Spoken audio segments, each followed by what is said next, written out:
Hello दोस्तों, मैं Sunil sir आप सभी दोस्तों का एक बार फिर से स्वागत करता हूं अपने चैनल सर्फ लर्निंग सेंटर में। दोस्तों, मेरा ये अनुरोध है कि आप यदि मेरे चैनल पर नए हैं तो जल्द से जल्द इस चैनल को सब्सक्राइब कर लें, साथ साथ बेल आइकन को दबा दें, जिससे मेरे आने वाले वीडियो का नोटिफिकेशन आपको मिलता रहे। दोस्तों, वीडियो यदि अच्छा लगे तो उसे लाइक करें और अधिक से अधिक शेयर करें।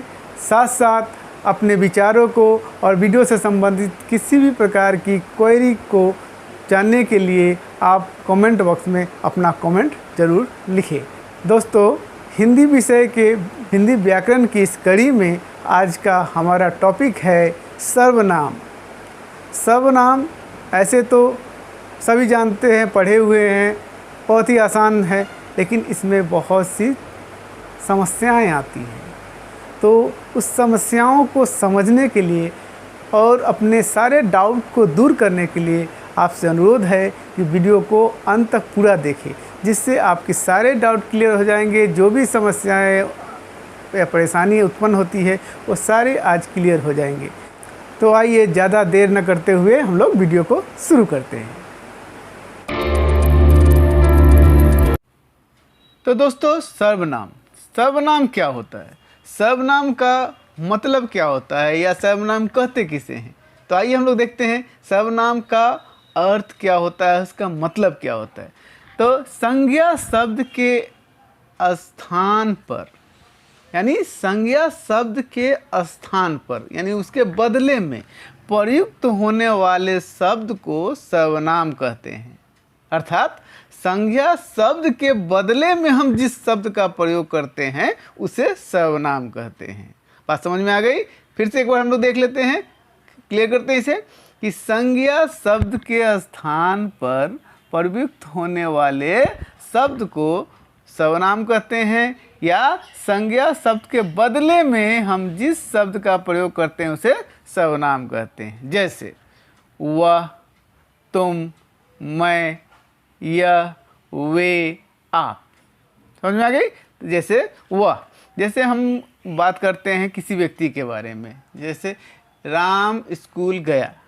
देखते हैं, राम स्कूल गया। समझ में आ गई?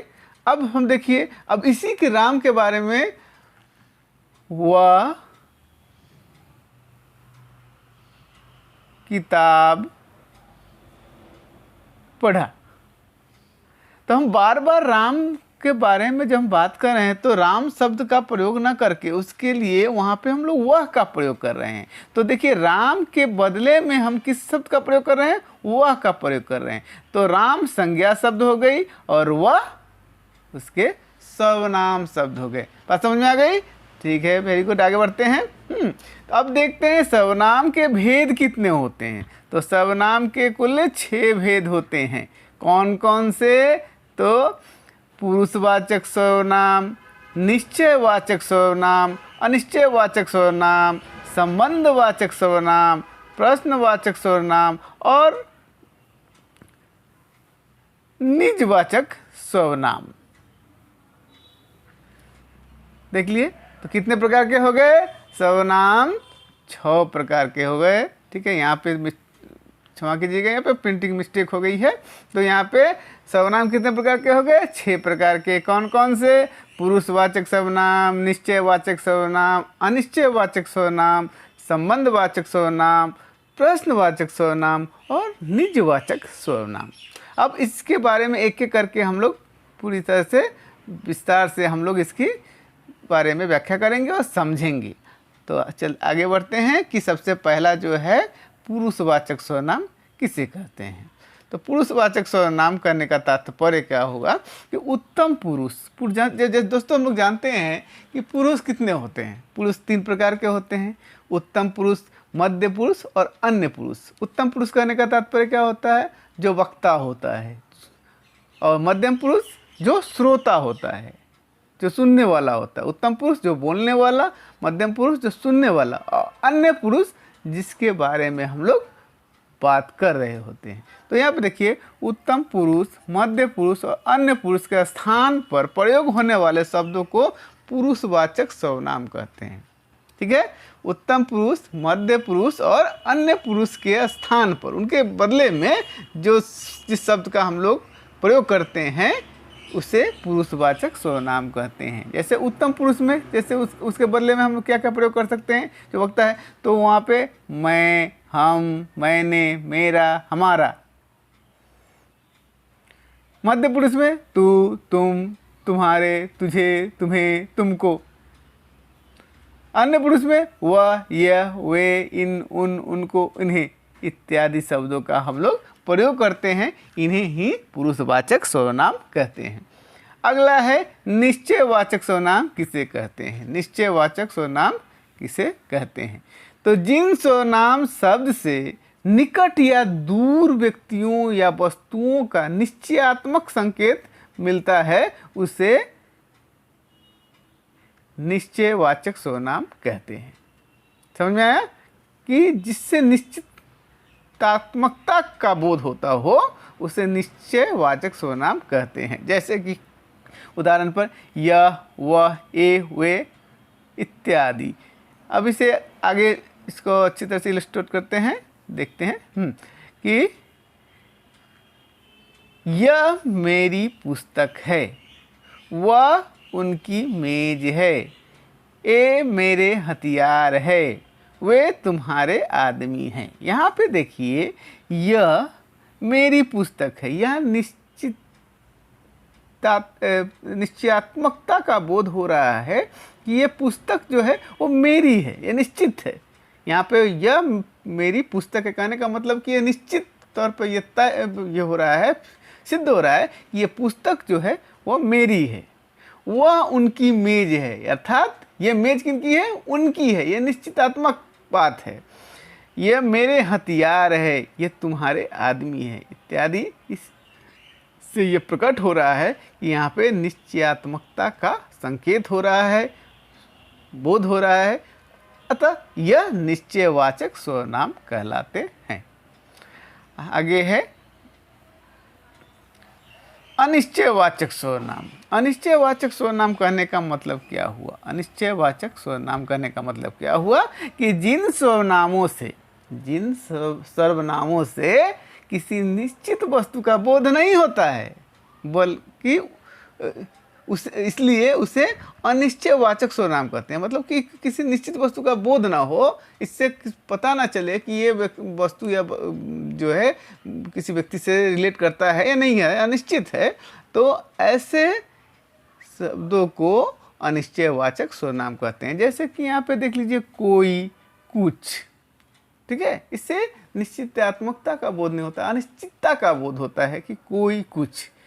उदाहरण के तौर पर देखिए, कोई आ गया तो क्या करोगे? कोई आ गया, तो यहाँ पे मिस्टेक है थोड़ी, ये कोई आ गया तो क्या करोगे। अब कोई कहने का मतलब कि कौन, कोई भी हो सकता है, पता नहीं, निश्चित नहीं है, इसलिए ये अनिश्चयवाचक सर्वनाम कहलाते हैं। उसमें दूसरा उदाहरण देखते हैं, उसने कुछ नहीं लिखा, ये नहीं लिया, उसने कुछ नहीं लिया। अब कुछ नहीं लिया यहाँ पे किसी चीज़, निर्दिष्ट चीज़ के ऊपर संकेत नहीं होकर के, बल्कि ये अनिश्चितता का संकेत हो रहा है कि कुछ नहीं लिया। हो सकता है कि कुछ लिया हो या नहीं लिया हो, कुछ नहीं लिया, अर्थात यह जो कुछ है यहाँ पे अनिश्चयवाचक सर्वनाम का एक उदाहरण स्वरूप प्रस्तुत किया गया है। अर्थात कोई और कुछ जो है अनिश्चयवाचक सर्वनाम के तहत आता है। आगे बढ़ते हैं।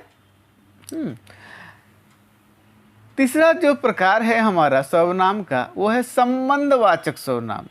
संबंधवाचक सर्वनाम किसे कहते हैं? संबंधवाचक सर्वनाम कहते किसे हैं, तो देखते हैं आगे कि कहते किसे हैं।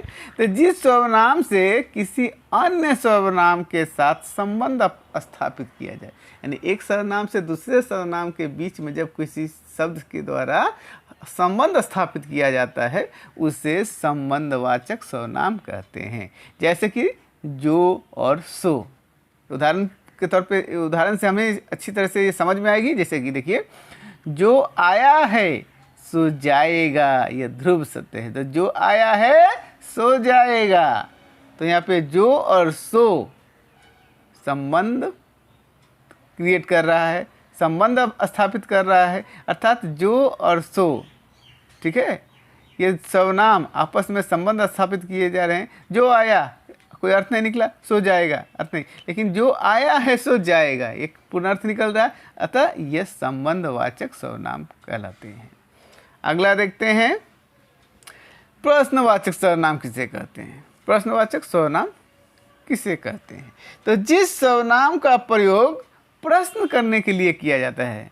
बात समझ में आ रही है कि जिस सर्वनाम का प्रयोग प्रश्न करने के लिए किया जाता है उसे प्रश्नवाचक सर्वनाम कहते हैं।